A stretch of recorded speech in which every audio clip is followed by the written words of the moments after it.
Okay,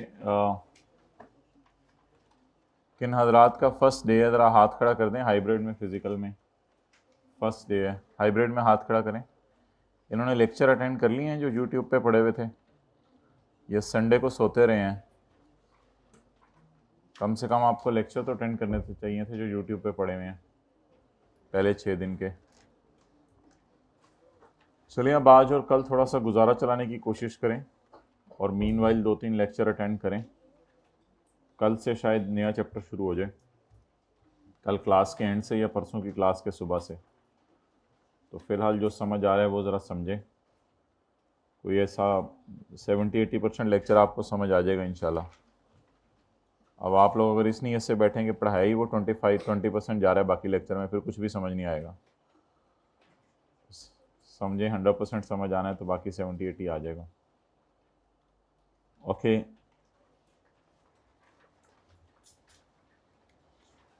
अच्छा जी, आ जाओ भाई, आगे आ जाओ। हम पास पेपर की डिस्कशन कर रहे थे। ये 4th रो में जगह बना दें, ये बैग उठा लें। हम पास्ट पेपर की डिस्कशन कर रहे थे। तो इसमें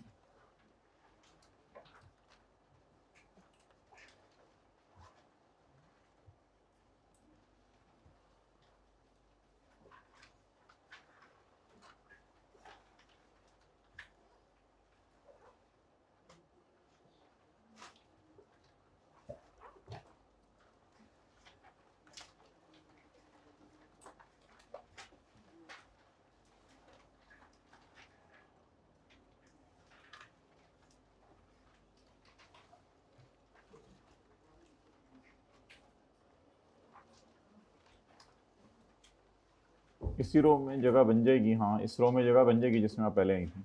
आगे आगे आ जाए ना, आगे आ जाए। उस ब्रीफली पेज नंबर 16 है नोट्स का। Briefly discuss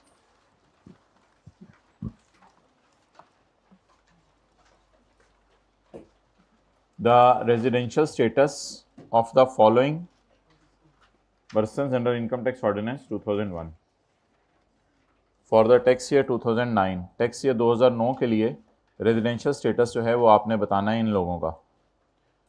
Asif is an employee of Balochistan government. Asif Balochistan government का एम्प्लॉई है।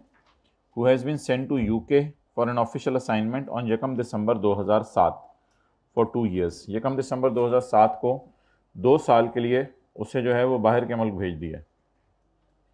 तो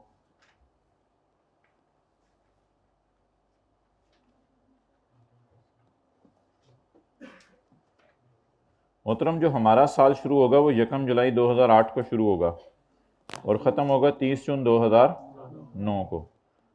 तो जो लोग पहला दिन है, हमारा साल जो है वो जुलाई में शुरू हुआ करेगा, जून में ख़त्म हुआ करेगा। हल्का हल्का मैं बताता रहूँगा। अच्छा, जो बंदा पाकिस्तान की गवर्नमेंट का एम्प्लॉई है और उसकी पोस्टिंग बाहर के मुल्क में हुई भी है, तो हाइब्रिड क्लास में मोबाइल यूज़ करते हुए सुने, तो उसकी पोस्टिंग बाहर के मुल्क में हुई भी है तो उसके लिए क्या रूल बनता है? भाई ये टेम्परेचर सबके तरह कर दें 16, और अगर कोई 15 वाला एसी आ गया 15 भी कर दें। जी बिल्कुल जी, चादर लेके आया करें घर से, अब इसका और कोई हल नहीं है। अच्छा, विंग्स भी इसके ऊपर हैं। ये 16 वाली बात पूछी नहीं गई थी, बताई गई थी। ज़्यादा सर्दी लगे तो बता दें, फिर कुछ करेंगे। ऑब्वियसली ये जहाज़ तो है नहीं कि ब्लैंकेट अवेलेबल हो इसमें। जहाज़ में दे देते हैं आपको ज़्यादा सर्दी लगे तो 1 दिसंबर 2007 को वो 2 साल के लिए जो है वो कहाँ भेज दिया गया है? 2 साल के लिए उसको भेज दिया गया है यूके। अच्छा जी, 1 दिसंबर 2007, 1 जुलाई 2007, 1 दिसंबर 2007, 1 दिसंबर 2007 यहाँ कहीं आएगा। तो 1 दिसंबर 2007 से 2 साल के लिए। अच्छा, अब हमारा साल पूरा साल ही पाकिस्तान से बाहर रहा, तो जब हमारा साल पूरा साल ही पाकिस्तान से बाहर रहा तो इसको रेजिडेंट समझा जाएगा या नॉन रेजिडेंट? इसको रेजिडेंट समझा जाएगा। और जवाब हम ये दे के आएंगे कि as he is an official of federal government और प्रोविंशियल गवर्नमेंट, इस केस में तो प्रोविंशियल गवर्नमेंट है, and posted abroad during the, therefore he will be considered as a resident individual, नहीं रेजिडेंट पर्सन नहीं, रेजिडेंट इंडिविजुअल, इसको resident individual समझा जाएगा। Okay next, messrs Akhtar Abbas and company, साथ वाले को घूर के देखें जो कल नहीं आया था, जरा घूर के देखें जो कल नहीं आया था, बारिश की वजह से परेशान हो गया था। Messrs Akhtar Abbas and company is a partnership firm. Partnership के लिए ये रूल है कि उसका मैनेजमेंट एंड कंट्रोल पाकिस्तान में मौजूद हो, बेशक थोड़े से अरसे के लिए भी, थोड़े से अरसे के लिए भी। Messrs Akhtar Abbas and company is a partnership firm and doing a business of financial consultancy in Pakistan as well as UAE. The management and control is situated partly in UAE and partly in तो भाई जो दिन हजरात का first day है, जो AOP partnership firm ऐसी हो जिसका मैनेजमेंट एंड कंट्रोल थोड़ा सा भी पाकिस्तान में रहे, तो उस AOP को क्या समझा जाएगा? Resident AOP। उसको क्या समझा जाएगा? डेट्स वाइज को क्या समझा जाएगा? Resident AOP। क्वेश्चन नंबर 8, जिया के फादर फोत हो गए मार्च 2009 में, जिया के फादर की डेथ हो गई मार्च 2009 में। बीइंग द ओनली हेयर, ये उनका आखिरी और इकलौता और वाहिद बाल था।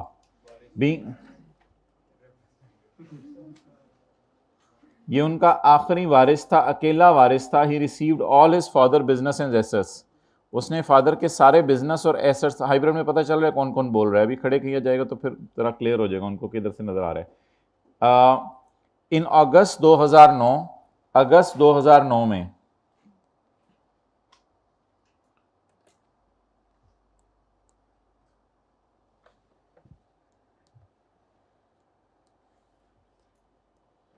ये जी 30 जून 2009 है, ये 1 जुलाई 2008, अब्बू की डेथ हुई है इधर,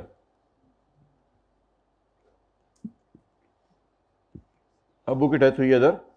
being the only heir received in August 2009, August 2009 में यहाँ कहीं, he received a notice from income tax department, उसको इनकम टैक्स डिपार्टमेंट से एक नोटिस आया है to pay unpaid tax liabilities along with penalty and additional tax, penalty भी दे और कुछ ज़्यादा टैक्स भी दे। Zia is of the view that his since his father expired, क्योंकि उसके अब्बू फोत हो चुके हैं, द नोटिस इज रेलिवेंट, मरे हुए बंदे का टैक्स क्या लेना, जिया का ये ख्याल है। इन द बत्ती of income tax ordinance 2001 explain the correct, mobile use कर लें हाइब्रिड में 4th रो में, फिर हम आगे चलते हैं जी, शुक्रिया, रख दें आप, मेहरबानी।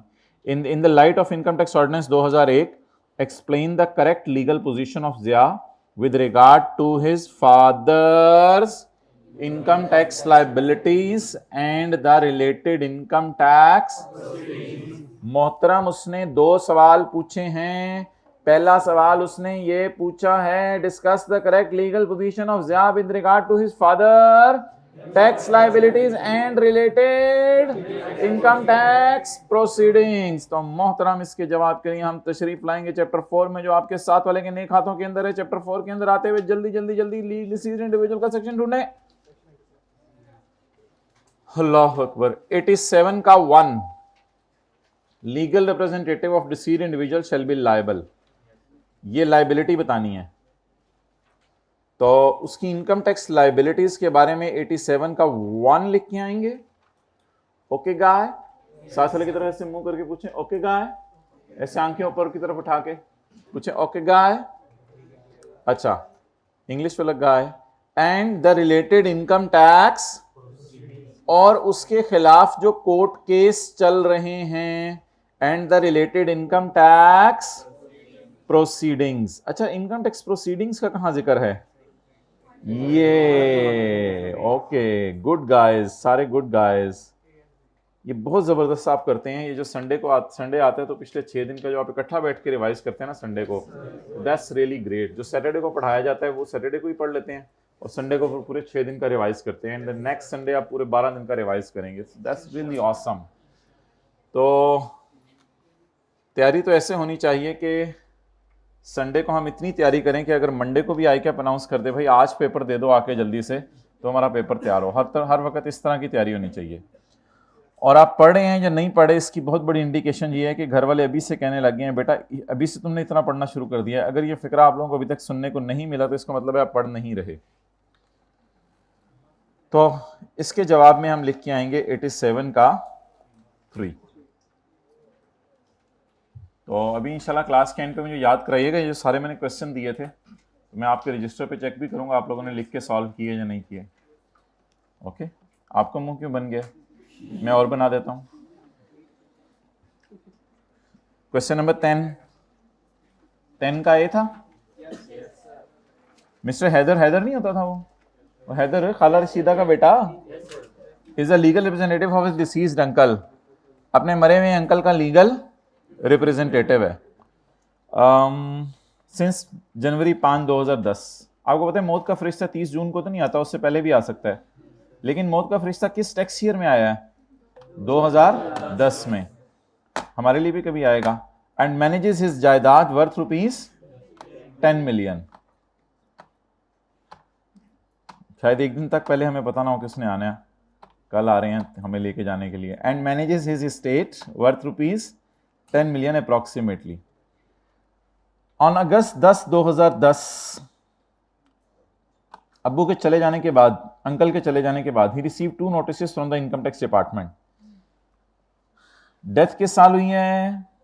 2010 में। Submit details of income for tax year 2009 में। बताओ आपके अंकुल ने क्या क्या कमाया था, एक ये बताओ। दूसरा 12 मिलियन का टैक्स पे करो, क्योंकि 2007 और 8 का टैक्स आपने अंकल ने जाते हुए हुकूमत का टैक्स मारा था 12 मिलियन का। अंकुल छोड़ के गए 10 और टैक्स वाले टैक्स मांग रहे हैं 12। एडवाइज मिस्टर हैदर को मशवरा दें कि तजहीज़ो तकफीन के लिए क्या सामान चाहिए होगा। नहीं sorry, about the extent of his in respect of income earned by his. उसके अंकल ने जो इनकम कमाई है उसमें हैदर की एक्सटेंट बताएं, एक्सटेंट बताएं। एक्सेलेंट। 87 का 2। The liability of the Heather shall be limited to the extent of uncle's estate। साथ वाले भी कभी कभी अंकल बनने की कोशिश करता है, uncle's estate, जब बहुत ज्यादा आपको जो है वो मशवरे दे रहा हो। आगे also advise, ये भी मशवरा दें, also advise him, उसको ये भी बताएं कि about his obligations relating to tax assessment proceedings pending or arising against his uncle। tax proceedings pending और arising। pending का क्या मतलब है? जो केसेस उनके मरने से पहले उनके खिलाफ शुरू हो चुके थे। और अराइजिंग का क्या मतलब है? जो केसेस उनके मरने के बाद उनके खिलाफ शुरू हो सकते थे। तो पेंडिंग के जवाब में कौन सा लिख के आएंगे? 3A। और अराइजिंग के जवाब में कौन सा लिख के आएंगे? 3 का B। ये 3A 3B लफ्ज तो याद नहीं करना, लेकिन कम से कम रेफरेंस देने के लिए तो भी मैं बोल सकता हूं कि कौन कौन सा लिख के आएंगे।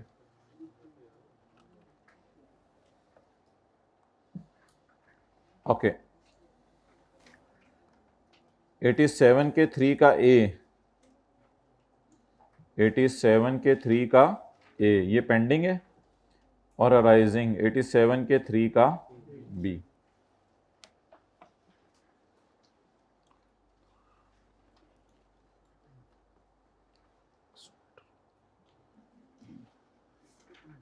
एक 2 मीटर मोबाइल दूर रख के पढ़ा करना है आपने। मुनासिब ये है कि बस रख दिया करें और सुबह आते हुए फिर ले आया करें।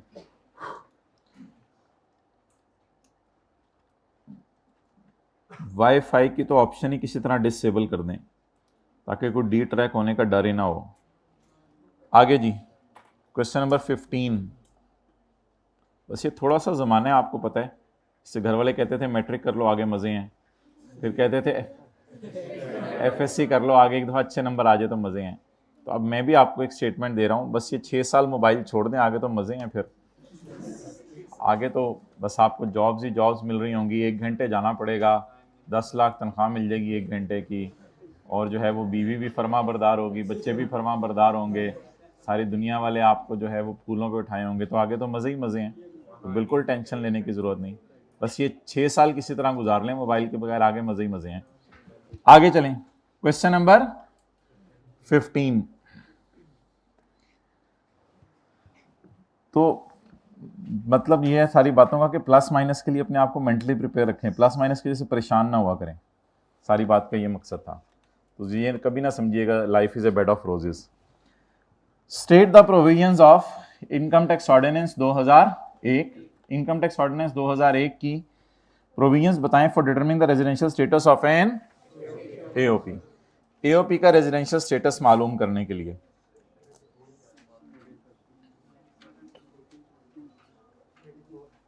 पेज नंबर 3 नहीं 3, ये रेजिडेंट एओपी।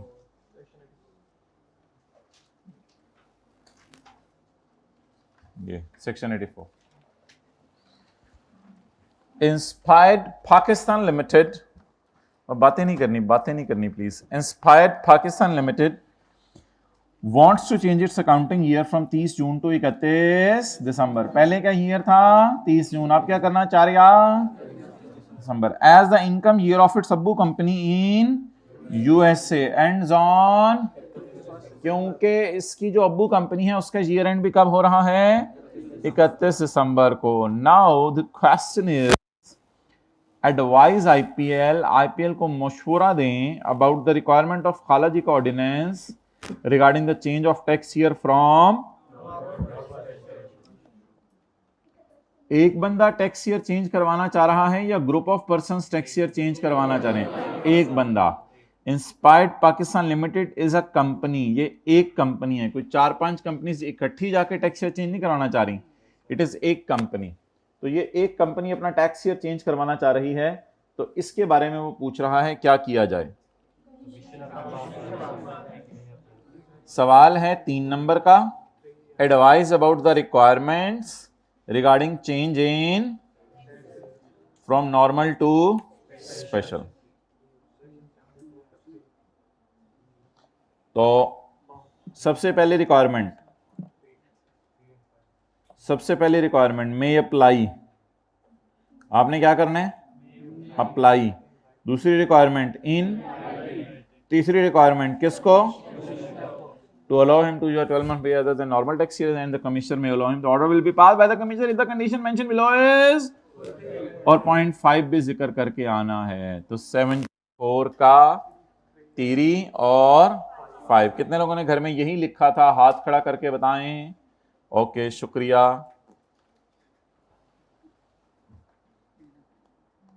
मैं अगर आपके साथ होता तो आपको कंधे पे थपकी देता। क्वेश्चन नंबर अगला कौन सा जल्दी बताएं। 19। अहमद नहीं होता था वो जो पतंग उड़ाता रहता था, गिर गया। हमेशा बोंगी मारनी है, हमेशा कोई ना कोई जो है ना अगले के बारे में बुरी बात करनी है। गिर गया था। Ahmad is responsible for managing the property of his uncle who died on 5 February 2013। फरवरी के महीने में अंकल बैठे हुए थे, 5 फरवरी को शाम को 4 बजे मौत का फरिश्ता आया, भाई तशरीफ ले चलें, अब आप बहुत रह लिया आपने इस दुनिया में। द अप्रॉक्स, अंकल कहते रहे कि मुझे ये अमल कर लेने दो, तोबा कर लेने दो, भाई अब चांस खत्म है। The approximate worth of property is 7 million. Approximate worth of property is 7 million. 7 million की प्रॉपर्टी है उसकी। इन अगस्त 2000, बड़े हैवी अंकल हैं सारे अभी तक आ रहे, कुछ 7 मिलियन को 10 मिलियन को। In August 2013 a notice was received from income tax department. अगस्त 2013 में, ये मुझे लगता है कोई 5-6 महीने बाद तकरीबन टैक्स वाले जाग जाते हैं लोगों के मरने के बाद।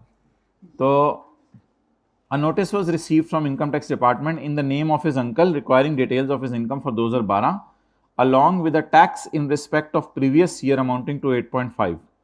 पिछले साल का 8.5 टैक्स जमा करवाएं आप, छोड़ के गया 7। सवाल की रिक्वायरमेंट है एक्सटेंट ऑफ अहमद लाइबिलिटीज, तो ये तो वही बात है। अब इसमें हम लिख के आएंगे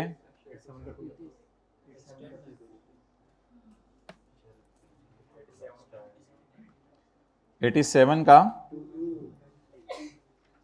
2.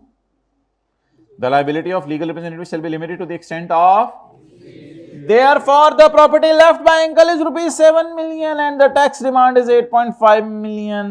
So the Ahmad is only responsible up to the extent of rupees 7 million. ये वाली लैंड भी लिख के आएंगे. His obligations related to tax assessment proceedings pending कहाँ थी? 3A में और arising 3B में. तो 3A और 3B भी लिख के आएंगे, साथ साथ हाइब्रिड में बातें भी कर लेंगे. ओके चलें.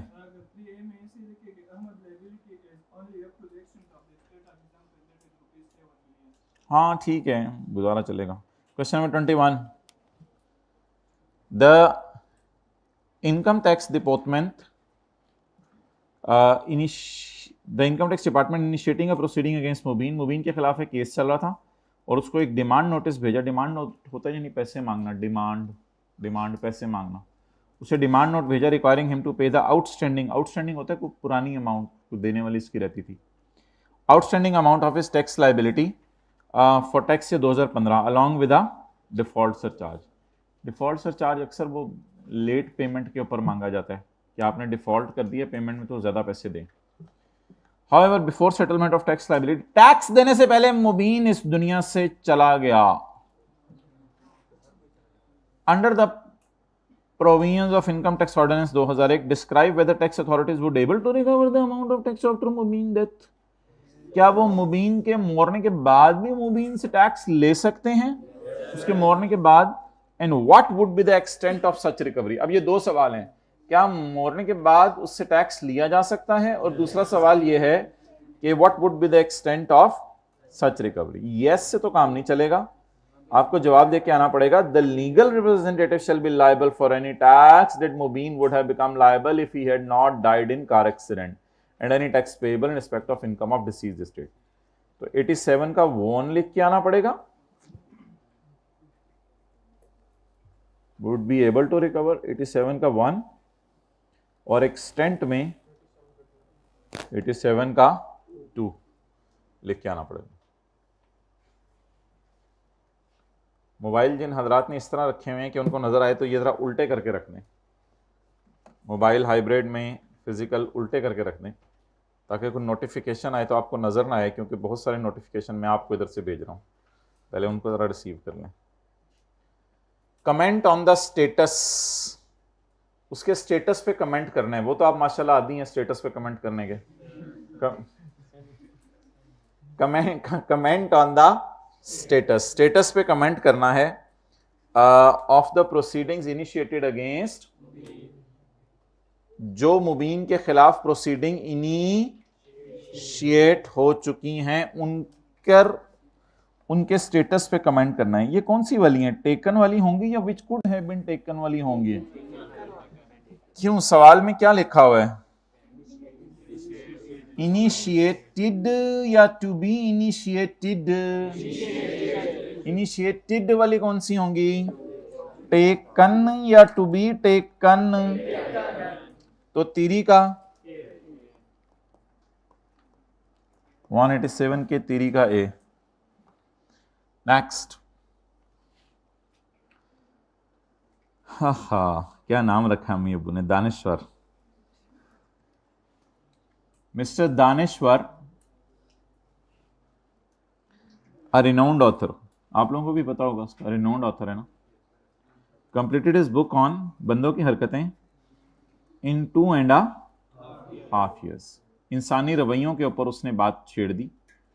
देखें जरा साथ वाले को, उसका रवैये में तब्दीली आई है.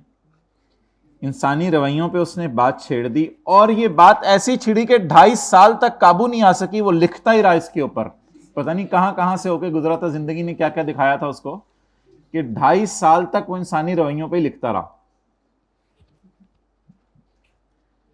Full stop. जब इंसानी रवैयों पर लिख के फारग हो चुका था वो,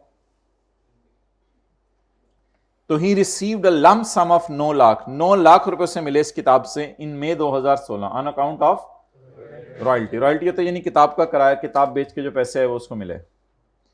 discuss the taxability of 9 lakh received by mister dynamic. Mister Daneshwar, Daneshwar ने जो 9 लाख रुपए कमाए इसकी टैक्सेबिलिटी बताएं। क्या ऑथर को किताब लिखने में 24 महीने से ज्यादा लागे हैं या नहीं लागे? लागे हैं। तो जिस बंदे को किताब लिखने में 24 महीने से ज्यादा लागे तो the author may elect the 9 lakh in a tax year as royalty for the work as having been received in that year and the preceding 2 years in equal proportion. I will really welcome you on coming late, guy. How dare you to come late? We hereby open it for you. Come here. Come here. Really a G. Please come here. Enjoy it and then have a seat. I'm ordering you. You're supposed to obey this order. Come slowly and steady. Why are you so late? Place your hands here.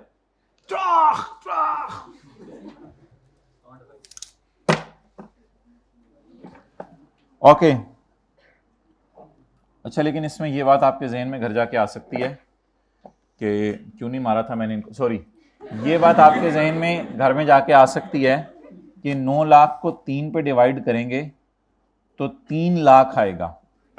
और शायद आपको याद हो, अगर किसी दिन ख्वाब में आपके टेबल आया है तो शायद आपको याद हो कि 0 से 6 लाख वाले पर टैक्स नहीं बनता। तो जब 0 से 6 लाख वाले पर टैक्स नहीं बनता तो प्रॉबेबली इसको ये फ़ायदा होगा, जब आप ये 9 लाख को 3 से डिवाइड करके 3-3 लाख को 3 सालों में डालेगा तो the tax payment will be 0। लेकिन ये बात को यहाँ करने की ज़रूरत नहीं है एज सच, लेकिन आपके समझने के लिए आपको बता रहा हूँ।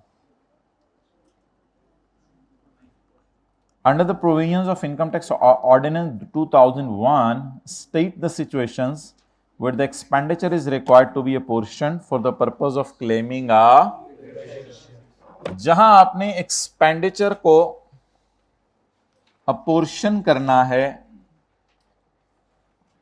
जहां आपको एक्सपेंडिचर अपोर्शन करने की जरूरत महसूस हो उसकी सिचुएशंस बता दें। जहां आपको खर्चे तकसीम करने की जरूरत महसूस हो उसकी सिचुएशन बता दें। इसके लिए कौन सी क्लास अटेंड करनी पड़नी थी? पिछली वाली। जिसने पिछली वाली क्लास अटेंड नहीं की वो अपना मुंह गुस्से में फुलाए ताकि मुझे पता चले कि उसने पिछली क्लास अटेंड नहीं की। कोई खुदा का खौफ किया करें, शर्म आनी चाहिए क्लास छोड़ते हुए। देखिए मेरे और आप जैसा बंदे में इतनी हिम्मत नहीं है क्लास छोड़े, है हमारे में हिम्मत ना, हमारे में ये हिम्मत है कि लेट आए। अब इसके लिए बहुत बड़ा जिगरा और हिम्मत चाहिए होती है। क्लास छोड़ना कोई आम बंदे का काम है नहीं, बहुत ख़ास लोग होते हैं। ऐसे लोगों से दोस्ती नहीं करनी, बहुत ख़ास लोग होते हैं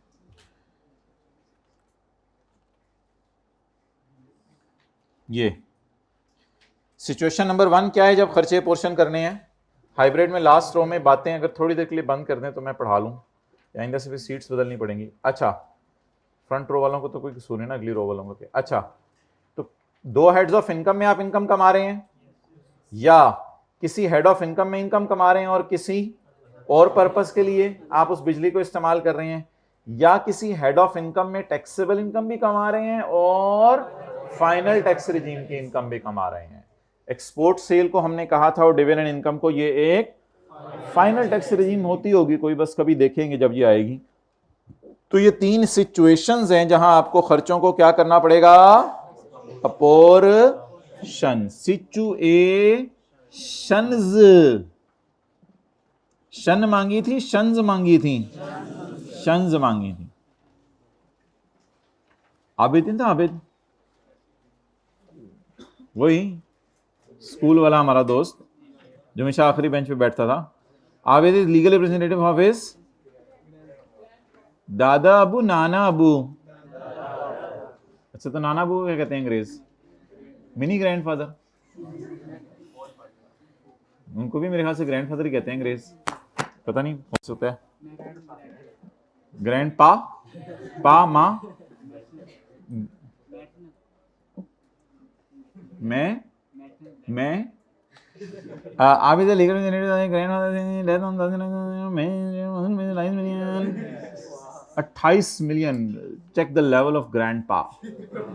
On 22 January 2009,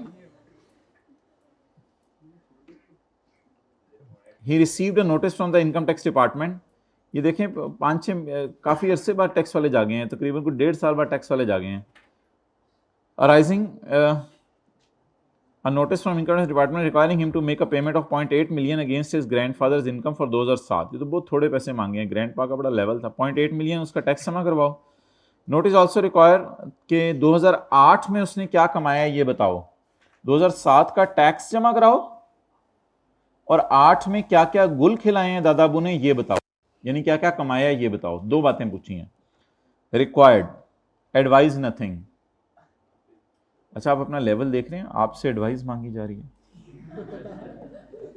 advice Abid about his obligations, उसकी जिम्मेदारियां relating to tax assessment proceedings pending और अराइजिंग अगेंस्ट हिज। भाई ये बात सिर्फ प्रोसीडिंग्स तक उसने महदूद रखी है और कुछ पूछा ही नहीं, इसलिए हम सिर्फ 3A। भाईजान जो पहले दिन आए हैं वो भी बता सकते हैं अगले का जवाब क्या, राइजिंग का भी इतनी दफा देख लिया है। 3B, तो 3A और 3B जवाब के अंदर देंगे। Abid obligations relating to tax assessment proceedings, Abid ने पैसे कितने देने ये नहीं पूछा जा रहा, आबिद की जिम्मेदारी रिलेटिंग टू प्रोसीडिंग्स। अगर सिंपल पूछा होता ना obligation relating to tax assessment ना लिखा होता, टैक्स असेसमेंट प्रोसीडिंग ना लिखा होता, खाली टैक्स असेसमेंट लिखा होता, तो फिर 7 का 1, फिर 87 का 1। अगर लिखा होता about is relating to tax obligations या टैक्स असेसमेंट, फिर वो 1 लिख के आते, वरना कौन सा लिख के आना है।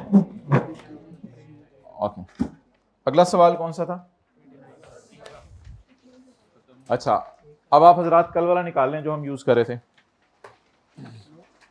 Apportionment of deductions. साथ वाले के सर पे शफकत का हाथ रखें, हाइब्रिड क्लास में प्लीज, फिजिकल में भी साथ वाले के सर पे शफकत का हाथ रखें। आप थोड़ा सा हिलाएं सर को प्यार मोहब्बत से, छोड़ दें अब उसको उसके हाल पे छोड़ दें।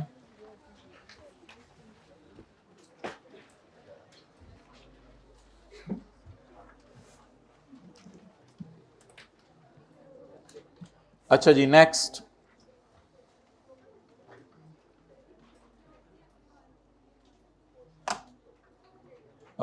पेज नंबर बता दें कौन सा है।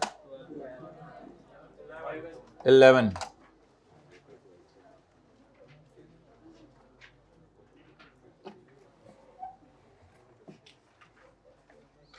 Page number 11।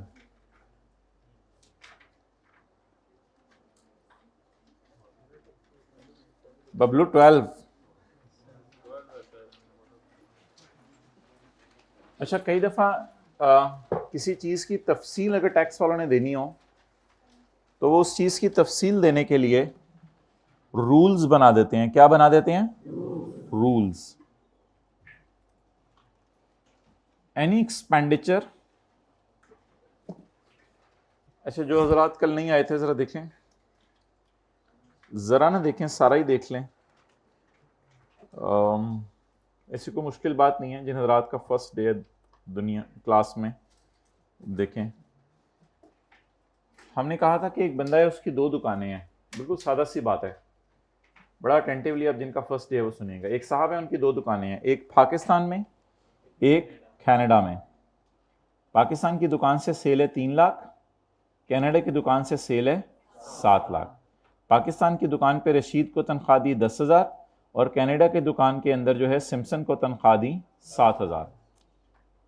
इसके अलावा एक इश्तिहार चला टीवी के ऊपर जिसका खर्चा 5,000 हुआ। इस 5,000 को हमने 1,500 पाकिस्तान की शॉप में से माइनस कर दिया था और 35, आंखें खोल के क्लास लेनी, और 3500 कनाडा की शॉप में से माइनस कर दिया था। माइनस करने की बेसिस हमने ये बताई थी कि 5,000 को हमने डिवाइड किया था 1 मिलियन पे और मल्टीप्लाई कर दिया था 7 लाख से ताकि कनाडा की दुकान का खर्चा निकल आए, और फिर 5,000 को हमने डिवाइड किया था 1 मिलियन से और मल्टीप्लाई कर दिया था 3 लाख से, ताकि भाई जल्दी आना हाइब्रिड में, जल्दी आना जरा होके, तो 3 लाख से मल्टीप्लाई कर दिया था ताकि पाकिस्तान की दुकान का खर्चा निकल आए। तो 5,000 को क्या किया था हमने, तोड़ो तोड़ो तोड़ो, अपोर्शन कर दिया था। अब इधर जो पहली लाइन लिखी हुई है, any expenditure that is incurred for a class. Any expenditure that is incurred for a class shall be allocated to that class. That class. भाई बाल दीवार पे ना लगाएं, ऑयल लग जाता है फिर दीवार पे, मुश्किल होता है उतारना। अच्छा जी, an expenditure that is incurred, नहीं भाई मोहब्बत से कह रहा हूं, आप बुरा क्यों बना गए हो?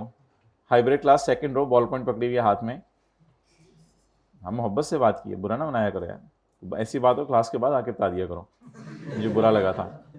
एनी एक्सपेंडिचर, टेक लगा लो दोबारा, I take my, any expenditure, relax हो जाओ, any expenditure that is incurred for, बेशक आप लेट के क्लास लें लेकिन बस अटेंटिव रहें,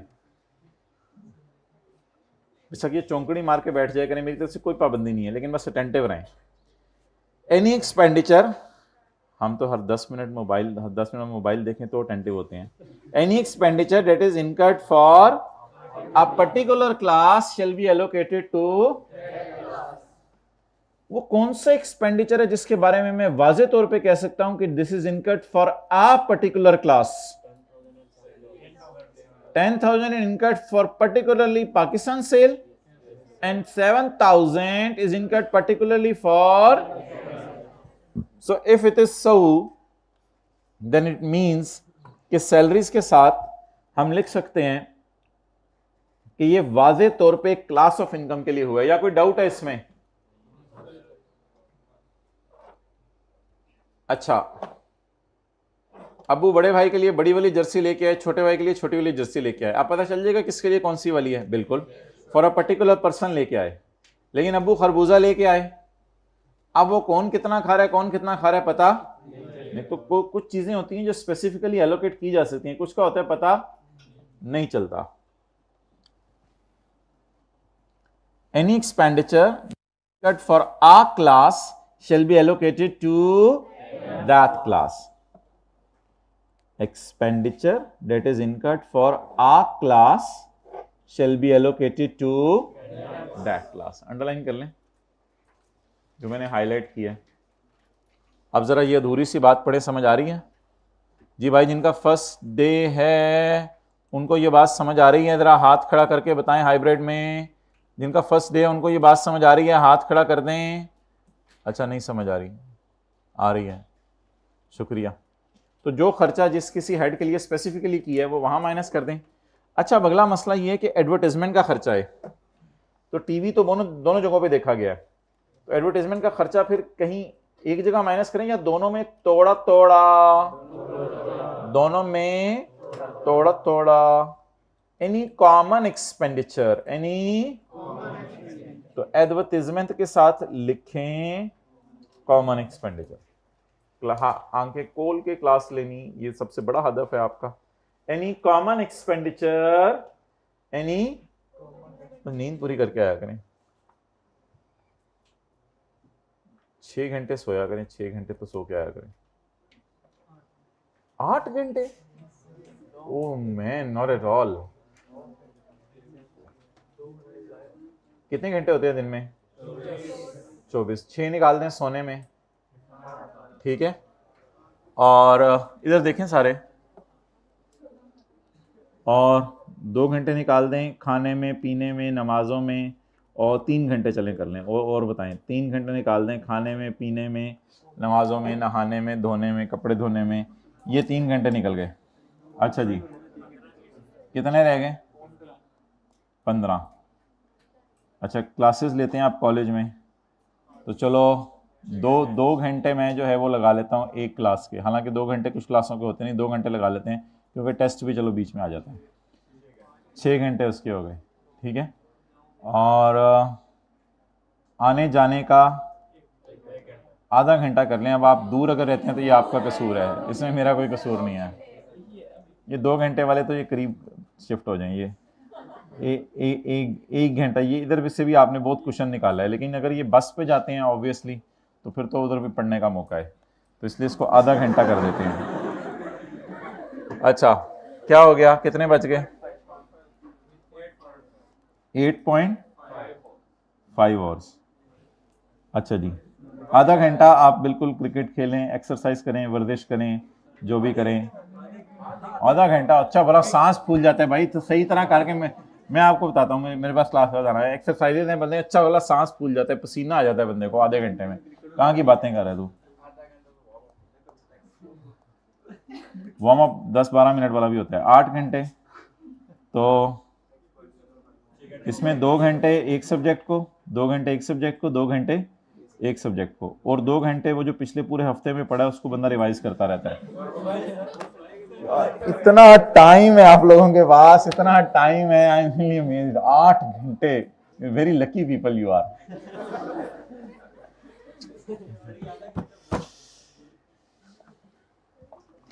अभी यहां से भी आपने थोड़ा सा क्वेश्चन निकाला था, चलें।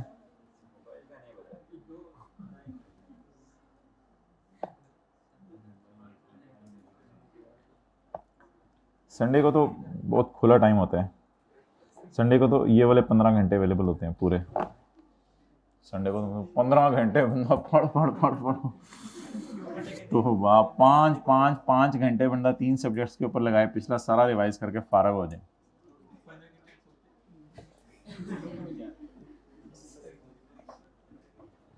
Really lucky people you are, माशाल्लाह। Point number 3, any common expenditure। पता नहीं मेरे 15 कहाँ चले जाते हैं, मुझे तो कल समझ नहीं आई मेरे 15 कहाँ जाते हैं। और वीक डे मेरे तो नहीं 8 होते, पता नहीं ये कहाँ कहाँ की बातें करें, मेरे तो नहीं 8 होते। जी जी बोलें, नहीं बोलना, ठीक है। Point number 3, any common expenditure,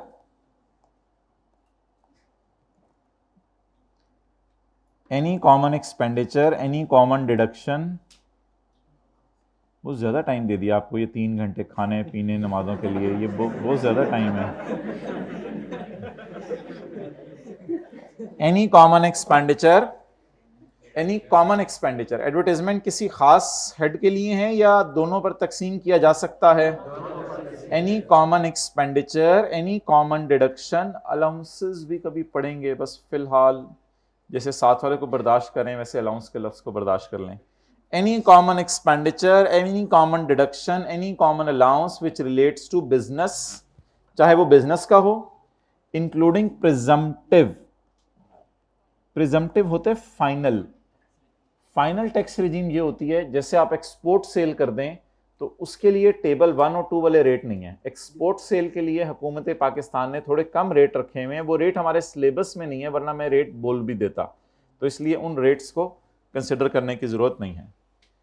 any common expenditure, any common deductions, any common allowances which relates to business, including presumptive income कर लें आप, फिर वो आपको रिदम नहीं बनेगा, फिक्र अच्छी तरह याद नहीं होगा, ये ऐड कर लें बेशक आप इसमें। Including presumptive income and including exempt income की मैंने आपको मिसाल दी थी, एग्रीकल्चर। अगर एक बंदा जो है वो मैंगो बेच रहा है काश्त करके, काश्त करके, खरीद के नहीं, खुद काश्त करके बीज बो के, अगर वो बेच रहा है तो फिर ऑब्वियसली उसकी इनकम एग्रीकल्चर और उस पर टैक्स माफ है। Shall be allocated to each class of income according to common. खर्चों को कैसे एलोकेट करेंगे? फॉलोइंग फॉर्मूला लगा के। फॉर्मूला क्या होगा? अमाउंट ऑफ खर्चा। अच्छा, मिसाल के तौर में मैं बात करता हूं, अमाउंट ऑफ खर्चा, खर्चा कितना है? एडवर्टाइजमेंट 5000, अमाउंट ऑफ खर्चा into gross receipt for all class of income. Gross receipt for, gross receipt होती है, अभी तक इसमें से खर्चे माइनस नहीं हुए। ग्रॉस रिसीट ना सेल को कहते हैं। जैसे दुकानदार है जो बोतलें बेच रहे हैं, वो बोतलें बिस्किट बेच के जो पैसे आ रहे हैं वो ग्रॉस रिसीट है। कॉलेज वालों के लिए जो है आप जो फीस जमा करवा रहे हैं वो ग्रॉस रिसीट है, उसमें से खर्चे माइनस कर दें वो तो नेट हो जाता है ना। तो ग्रॉस रिसीट से मुराद sale. Gross receipt for all class of income 3 lakh plus 7 lakh, तो gross receipt for all class of income, इससे डिवाइड करें, ये कल हमने किया था, multiply by gross receipt for feel करें, फॉर तो क्लास ऑफ इनकम में मिसाल के तौर पे पाकिस्तान शॉप ले लें तो क्या बन जाएगा? देखें कैलकुलेटर ने बाहर के फेंके 1500। तो ये वो फॉर्मूला है जो कल आपने अपने नेक या गुनाहगार हाथों से, एज द केस में बी, सॉरी नेक हाथों से अप्लाई किया था। Amount of expense divided by gross receipt for all class of income multiplied by gross receipt for uh class of income. Formula याद हो गया? ओके जी, किसी ने पानी पीना है तो बोतल ले आए, इधर से भरवा लें।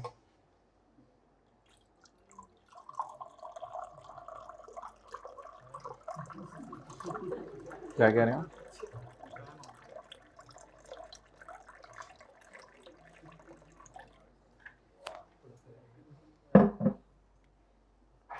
अच्छा जी,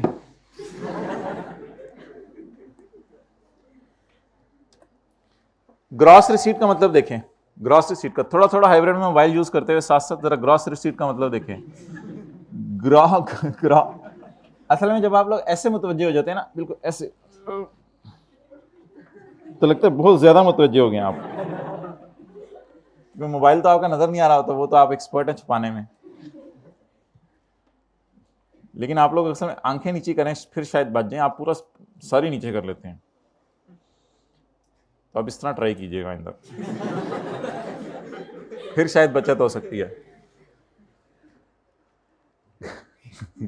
gross receipts are receipts without deduction of, gross receipts वो रिसीट्स होती हैं, लेकिन इसकी थोड़ी प्रैक्टिस करनी पड़ेगी घर में, मुंह ऐसे रख के आंखें ऐसे, प्रैक्टिस से ही होगा। Gross receipts are receipts without deduction of expenditure. Gross receipts वो रिसीट्स होती हैं जब तक खर्चे माइनस, तो ग्रॉस रिसीट के आगे लिखे मतलब सेल।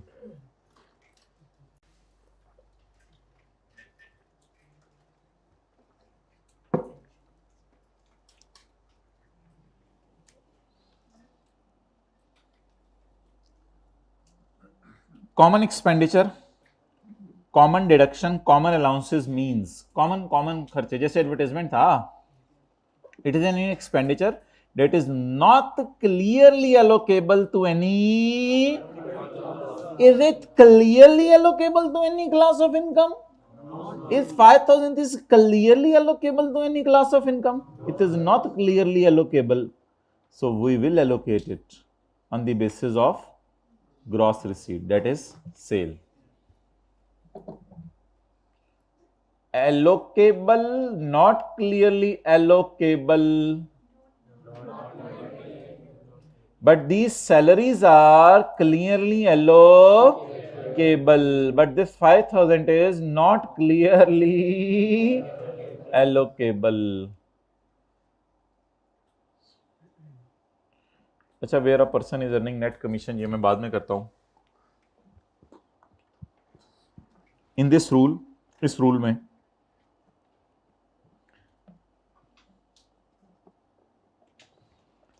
असल में हमारे लॉ का नाम है इनकम टैक्स ऑर्डिनेंस 2001। इसमें कुछ चीज़ें समझ नहीं आई थी, इसलिए हुकूमत ने निकाले थे इनकम टैक्स रूल्स 2002। रूल्स इतने ज़्यादा हमारे सिलेबस में नहीं है, ज़्यादा ऑर्डिनेंस ही हमारे सिलेबस में है। इसमें होते हैं सेक्शन, सेक्शन 1, सेक्शन 2, जैसे पहले दिन हमने सेक्शन 74 पढ़ा था टैक्स ईयर, और इसमें होते हैं रूल्स। तो अभी हम क्या पढ़ रहे हैं, रूल नंबर 13। तो ये ज़रा नोट कर लें साथ वाले के माथे पे ताकि उसको याद रहे। इधर करो बेटा, फोरहेड।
ओके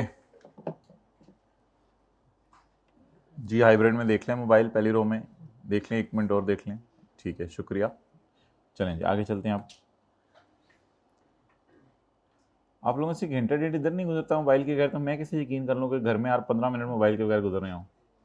मेरा नहीं ख्याल। इतने लोगों को मसला है हर 5-10 मिनट बाद। जरा ये कब से है मसला? मैट्रिक से? अच्छा,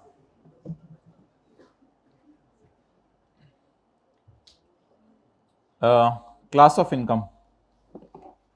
class of income means Pakistan and foreign source income. Class means की इनकम के टाइप्स। अच्छा, ये जो मैंने आपको डायग्राम दिखाई थी, इसमें जो salary, business, capital gain, property, other source है ना, ये हेड्स ऑफ इनकम है। लेकिन इन सब का नाम उसने रख दिया है क्लास ऑफ। तो आज नया नाम हमने देखा क्लास ऑफ इनकम्स। इनका नाम क्या था? Heads of income. और इन सब का नाम class of income. Salary, business. अच्छा, बिजनेस दो किस्म का होता है, स्पेक्यूलेशन और नॉन स्पेक्यूलेशन। ये किस चैप्टर में हम पढ़ेंगे? बिजनेस के चैप्टर में, कि बिजनेस दो किस्म का होता है। एक बिजनेस होता है स्पेक्यूलेशन बिजनेस, और एक होता है। इन दोनों में क्या फर्क है? ना मैंने पहले 6 दिन से जो आ रहे हैं उन्हें बताया, ना जो आज पहले दिन आ रहे हैं उनको बताना है। ये क्लास में हाँ एक बंदे को पता है, टीचर को। इसके बाद इनकम फ्रॉम, इसके बाद इनकम फ्रॉम, इसके बाद income from property. Income exempt from agriculture. Income chargeable as separate block. का मतलब है इस पे सेपरेट रेट लगेंगे। कुछ इनकम्स ऐसी होंगी लॉ में जिन पे, इनकी मिसालें मैंने आपको नहीं दी, इनकी मिसालें आने वाले दिनों में लेंगे। इनकी मिसालें मैंने आपको नहीं दी, इसलिए इसको छोड़ें अभी कि ये कौन सी हैं जिन पे सेपरेट रेट लगने हैं। इनकम फॉलोइंग अंडर, उसकी एक मिसाल लिखें डिविडेंड इनकम, जिसके ऊपर तफसील से बहस कल हम करेंगे। और एक मिसाल लिखें एक्सपोर्ट सेल, बाहर के मुल्क में आप चीजें एक्सपोर्ट कर रहे हैं।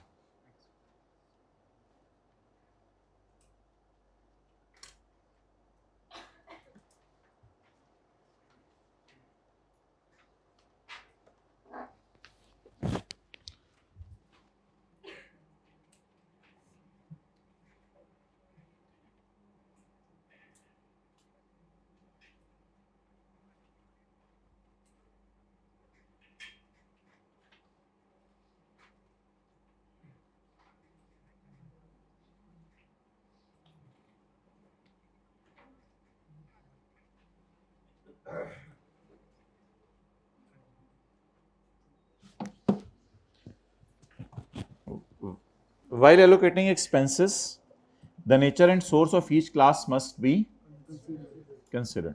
तो खर्चों को एलोकेट करते हुए नेचर और सोर्स समझने की ज़रूरत है। देखें ना, आप दुकान है, हो सकता है उसमें बिजली बहुत ज़्यादा इस्तेमाल हो रही हो, लेकिन घर में बिजली, अब आप ये कह दें कि बिजली का बिल आया है तो 50,000 इसका बिल है, 50,000 इसका बिल है, लाख टोटल है, तो ये तो अजीब सी बात होगी। तो जब भी खर्चों को पोर्शन करना है तो किस चीज़ का ध्यान रखें? नेचर और साइज, सोर्स का, यानी ये कहाँ से आप खर्चा कर रहे हैं। उससे थोड़ा सा आपको एक फेयर आइडिया हो जाता है कि किसको ज़्यादा खर्चा एलोकेट करना है, किसको कम। कुछ दोस्त खाना खाने जाए, आपको पता है हमेशा ही ज़्यादा अच्छा। तो वाइल एलोकेटिंग एक्सपेंसेस, खर्चों को अपोर्शन करते हुए, the nature and source of each class must be considered. The basis for allocation of expenditure deduction allowances should be certified by a chartered accountant. ये जिस तरह आपने खर्चे अपोर्शन किए हैं, इस कैलकुलेशन को सीए से चेक करवाएं। इस कैलकुलेशन को सीए से चेक करवाएं। इस कैलकुलेशन को सीए से चेक करवाएं। The basis for allocation of expenditure, deduction and allowances should be certified by a CA or a cost and this certificate shall be accepted by commissioner, और commissioner इस certificate को क्या कर लेगा, accept कर लेगा। This certificate shall be accepted by commissioner unless there is a significant variation from allocation, unless के significant variation हो। अच्छा, फर्ज करें कितना खर्चा हमने एलोकेट किया था, 5000। 5000 का एक टुकड़ा था 1500 और दूसरा था 3500, तो फर्ज कर लें करेक्ट फिगर है 1500, ठीक है। टैक्स पेयर ने 1500 की बजाय फिगर कैलकुलेट की 1600। अब ये 1600 में 100 रुपए की गलती है, ये 100 रुपए की गलती एक्सेप्टेबल है, कोई मसला नहीं। जिसे आप कहते हैं ना थोड़ा बहुत चलता है, तो ये थोड़ा बहुत चलता है, लेकिन ये हर जगह ना बोला करें थोड़ा बहुत चलता है, कुछ जगह नहीं चलता थोड़ा बहुत। अच्छा, तो यहां थोड़ा बहुत चलेगा, जैसे 1500 और 1600 का डिफरेंस है 100। इस 100 रुपए को जरा अकल लगा के कंपेयर करें, 10% से कम है 1500 का 10%, 150, 150 से 100 कम है, तो इसलिए ये गलती एक्सेप्टेबल है। अगर करेक्ट जवाब है 1500 और आपने कैलकुलेशन में लिख दिया 1800, तो ये डिफरेंस कितने का आ गया, 300 का, और 10% तक गलती एक्सेप्टेबल थी, यानी 150 रुपए तक, और आपने 300 रुपए की गलती कर दी। ये गलती एक्सेप्टेबल है या अनएक्सेप्टेबल है? मेरे ख्याल से शायद समझ आ गई हो थोड़ी थोड़ी। अगर 1250 आपने कर दिया तो 1500 और 1250 का डिफरेंस 250, इसका 10% 150, 150 से 250 बहुत ज्यादा है, इसलिए बड़ी गलती की है, छोटी गलती की है, इसलिए ये एक्सेप्टेबल। लेकिन अगर 1450 हो जाए, यानी 50 का फर्क आ रहा है, तो 1500 का 10% 150, 150 से 50 कम है, तो बड़ी गलती छोटी मोटी गलती, तो ये गलती क्या होगी, एक्सेप्टेबल होगी। नोट करो।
सुन लें, आवाज आ रही है। The basis for allocation of expenditure deduction and allowances should be certified by a CA और कॉस्ट एंड मैनेजमेंट अकाउंटेंट, ये भी एक क्वालिफिकेशन है।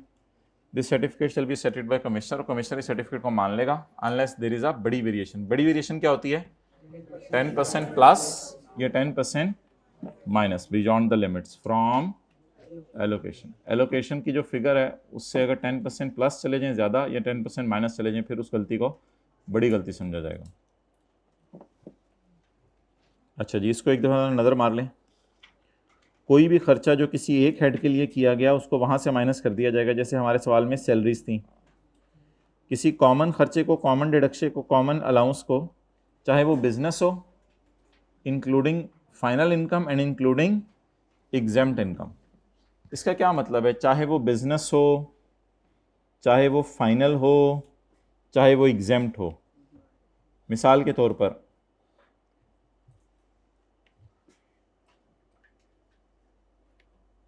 आप ग्राउंड फ्लोर के ऊपर टॉयज बेच रहे हैं, बिजनेस कर रहे हैं। फर्स्ट फ्लोर के ऊपर आपने एक्सपोर्ट सेल का कारोबार शुरू किया हुआ है, ये भी बिजनेस है, एक्सपोर्ट सेल का कारोबार शुरू किया हुआ है। और छत के ऊपर आपने मिट्टी डाल के, आजकल छत पे भी लोग मिट्टी डालते हैं, जैसे कब्र में डालते हैं, तो छत के ऊपर मिट्टी डाल के आपने पौधे उगाए हुए हैं और उनको बेच रहे हैं, एग्रीकल्चर इनकम। तो अब बिजली का जो बिल आएगा उसके कितने हिस्से करने पड़ेंगे, 3। बिजनेस को भी एलोकेट करना पड़ेगा। मैंने कल कहा था एक्सपोर्ट सेल फाइनल टैक्स या प्रिजम्पटिव इसका नाम है, और एग्जेम्प्ट इनकम को भी बिजली का बिल एलोकेट करना पड़ेगा। तो ये मिसालें हैं जहां खर्चे एलोकेट करने पड़ सकते हैं। और खर्चा एलोकेट कैसे करना है, बोलें, amount of expenditure divided by gross receipt for all class of income multiplied by gross receipt for uh class of income. Gross receipts का मतलब होता है ऐसे पैसे जिसमें से अभी तक खर्चे minus. Common expenditure means expenditure that is not clearly allocable to any class of income. और फिर आगे हेड्स ऑफ इनकम उसने बता दिए हैं, उसमें क्लास ऑफ इनकम्स बताया है, बल्कि क्लास ऑफ इनकम में हेड्स ऑफ इनकम से ज़्यादा चीज़ें आ रही हैं।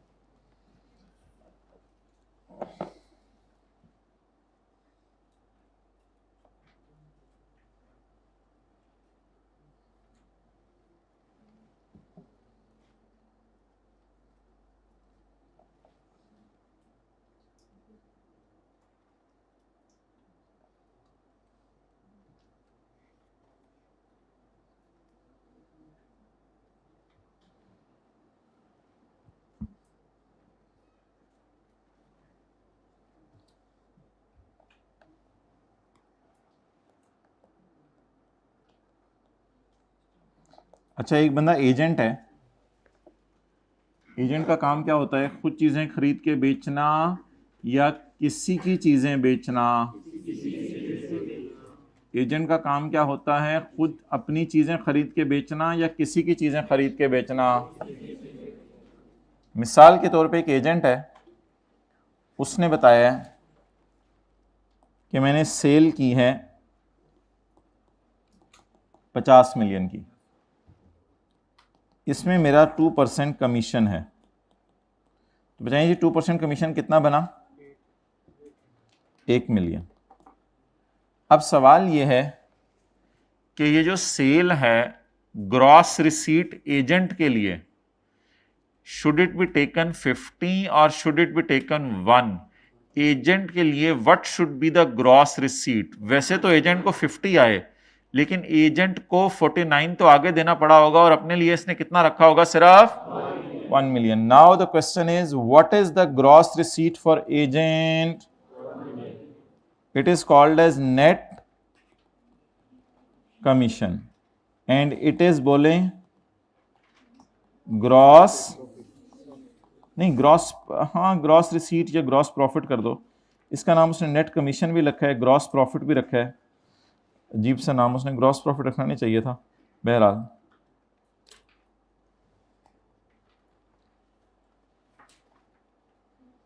नेट कमीशन या ग्रॉस प्रॉफिट, लेकिन इसका असली नाम है gross receipt.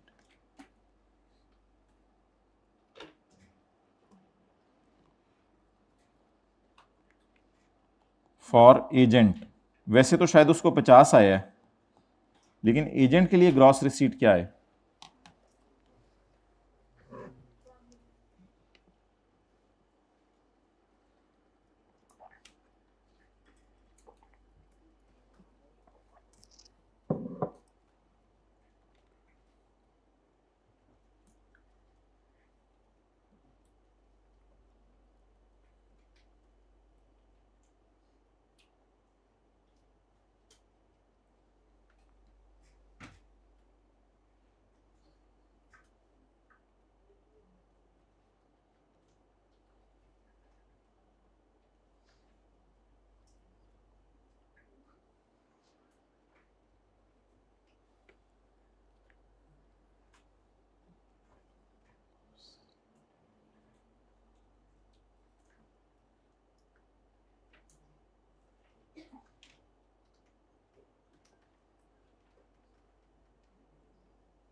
Okay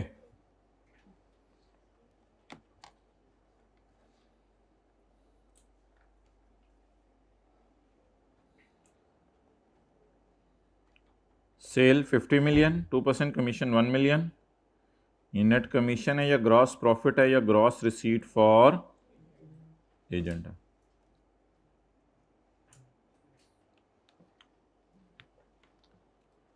where a person is earning net commission और ब्रोकरेज, इसे नेट कमीशन भी कहा जाता है, ब्रोकरेज भी कहा जाता है, then his gross profit will be taken as sale, then his gross profit will be taken as cell.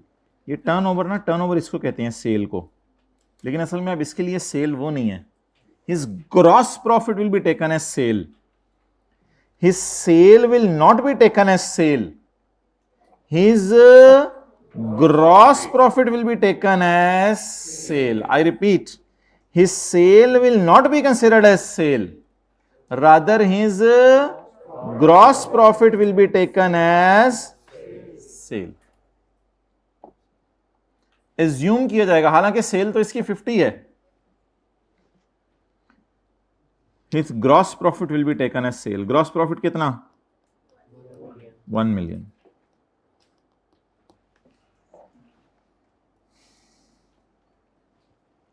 अच्छा जी, अगले पेज पे हैं जी। मोहतरम हजरात, जिनका आज फर्स्ट डे है, बिल्कुल नई बात, अगली पिछली बातों से 0% ताल्लुक। अभी तक तो शायद कुछ ऐसी बातें हो रही थी जिनका कोई आगे पीछे से ताल्लुक हो, लेकिन अब आगे हमने जितना पढ़ना है एंड तक, आज और कल, उसका पिछले पढ़े से कोई ताल्लुक नहीं है। बस एक काम छोटा सा मेहनत करके अगर आप लोग आज कर लेना तो वो बहुत ही ज़बरदस्त हो जाए। लेक्चर नंबर 3 बेशक पहले जाके देख लें, और अगर लेक्चर 3 अभी पहले जाके नहीं देख सकते तो कम से कम ये टेबल लगाना, टेबल 1 और 1A, 1 और 2, ये किसी दाएं बाएं वाले से समझ लें। तो ये जो साथ बैठा हुआ है आपके बंदा जो नया है, पहले दिन आया है, ज़रा अपने साथ वाले से पूछे कि आप मुझे ये टेबल 1 और 2 लगाना सिखा सकते हैं। अगर वो इनकार करे तो फिर जो है वो आप देख लें, फिर लेक्चर 3 अटेंड कर लें। पूछें ज़रा साथ वाले से, भाई जो जिनका फर्स्ट डे है पूछ लें साथ वाले से, क्या उसने खा जाने, इसी तरह दोस्ती होती है। हाँ, हो सकता है उसे खुद ना आता हो, फिर ठीक है, फिर लेक्चर 3 अटेंड कर लें। कम से कम ये टेबल लगाना सीख लें कल तक।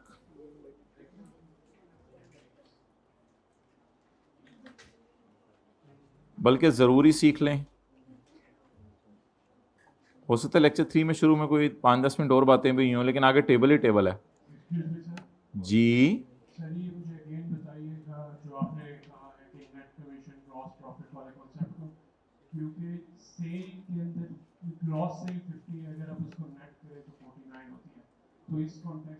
सेल नहीं, उस सेल नेट तो 49 उस बंदे के लिए जिसका बिजनेस है। मैं एजेंट की बात कर रहा हूं, उसको तो 1 मिलना है ना, उसको तो मिलना ही 1 है, उसको तो मिलना ही 1 है, उसके लिए ग्रॉस नेट तो कुछ है ही नहीं, बस ये 1 ही 1 है बस। हाँ जी, जिसका सेल हो उसके लिए 50 है, उसके लिए 50 है, वो फिर 1 मिलियन खर्चा माइनस कर रहा है, लेकिन उसके लिए 50 सेल।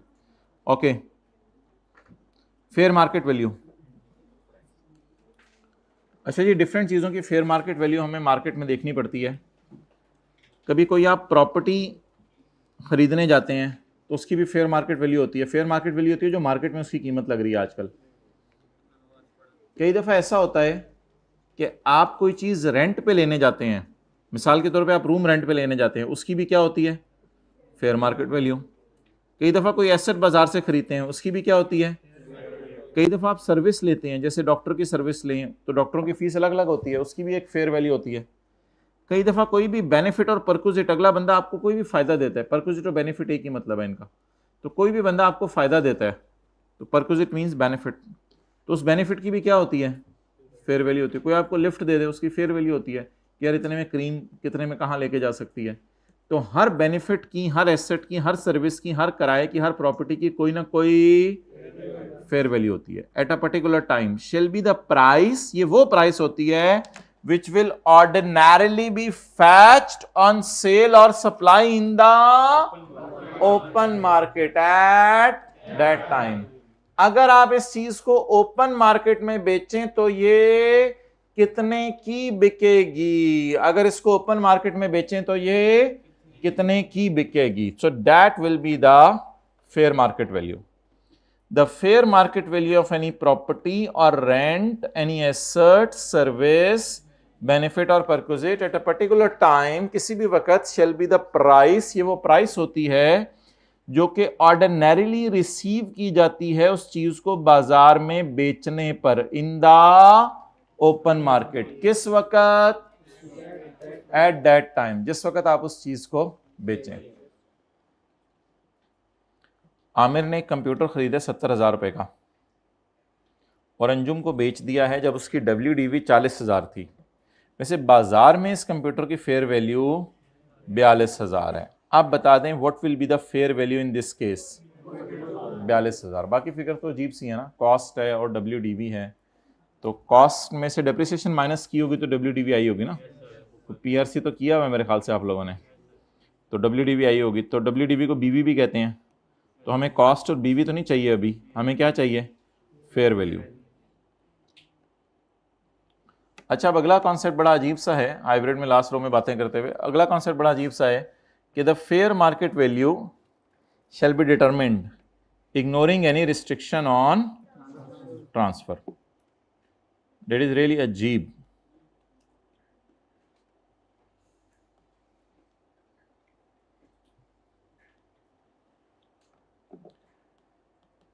ये प्लॉट नंबर 73 है, ये प्लॉट नंबर 74 है.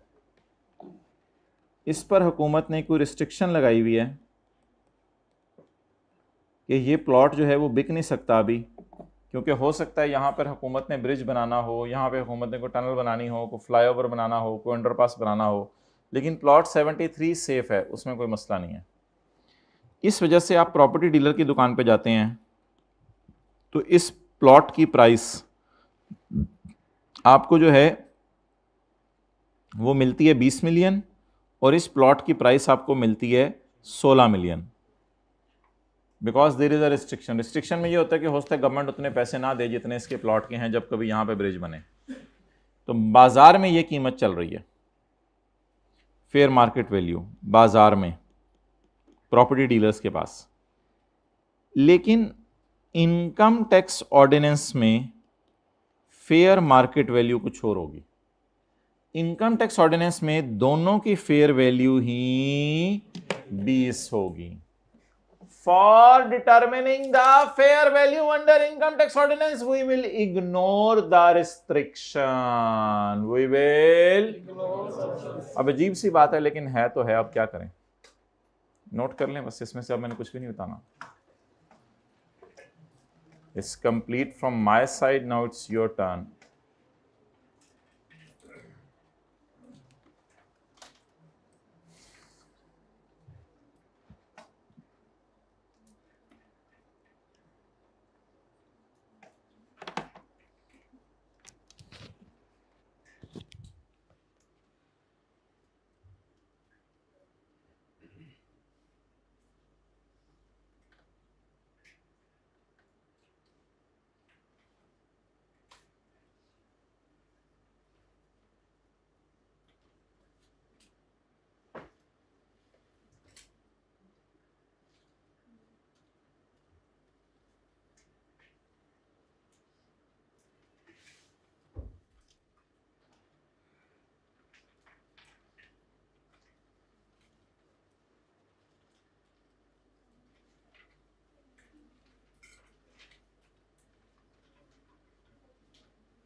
ओके,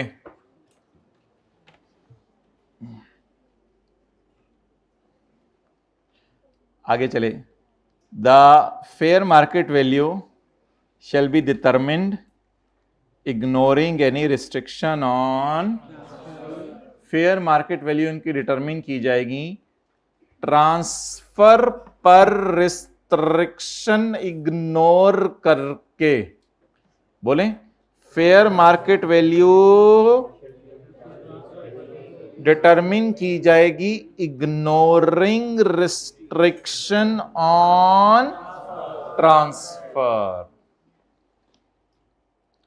अच्छा, कई चीजें ऐसी होती हैं जिनकी फेयर वैल्यू जो है ना डिटरमिन नहीं की जा सकती। कई चीजें ऐसी होती हैं जिनकी फेयर वैल्यू डिटरमिन नहीं की जा सकती कैश में। मिसाल के तौर पे होंडा एटलस कार है, वो लोग कहते हैं कि हमारे पास एक मशीन है जिससे गाड़ियां बनाते हैं। अब वो जो होंडा एटलस कार की मशीन है, क्या वो किसी के काम की है? नहीं। टोयोटा वाले तो अपनी गाड़ी का डिजाइन है, मॉडल है, उन्होंने तो अपनी मशीन बनाई होगी। तो कई दफा कोई ऐसा एसेट होता है जिसकी फेयर वैल्यू मालूम करना बाजार में लेके जाकर मुश्किल होता है, और उस एसेट के अंदर मसला ये आता है कि there is a fact that this amount is not convertible to cash. आपके पास जो है वो कोई बहुत पुराने जमाने का फोन हो, जो सब वो परदादा जी के जमाने का, लक्कड़ दादा के जमाने का आपके पास फोन हो, और आप वो बाजार में लेके जाएं बेचने के लिए, लोग कहेंगे भाई इसको तो वैल्यू साइन नहीं की जा सकती कैश में। तो फिर ऐसे एसेट के लिए क्या करें? कहते हैं मैं आपको कोई मशवरा नहीं दे रहा, मैं आपकी ये बात इग्नोर कर दूंगा कि इसको कैश में कन्वर्ट नहीं किया जा सकता, आप जबरदस्ती कैश में कन्वर्ट करो। वो फिर कैसे करेंगे चलें कल देखते हैं, फिलहाल आप पॉइंट 1 भी करके आ जाएंगे तो मेरी नज़र में काफ़ी है। 7 वाले को ले जाएं, क्लास ख़त्म हो चुकी है।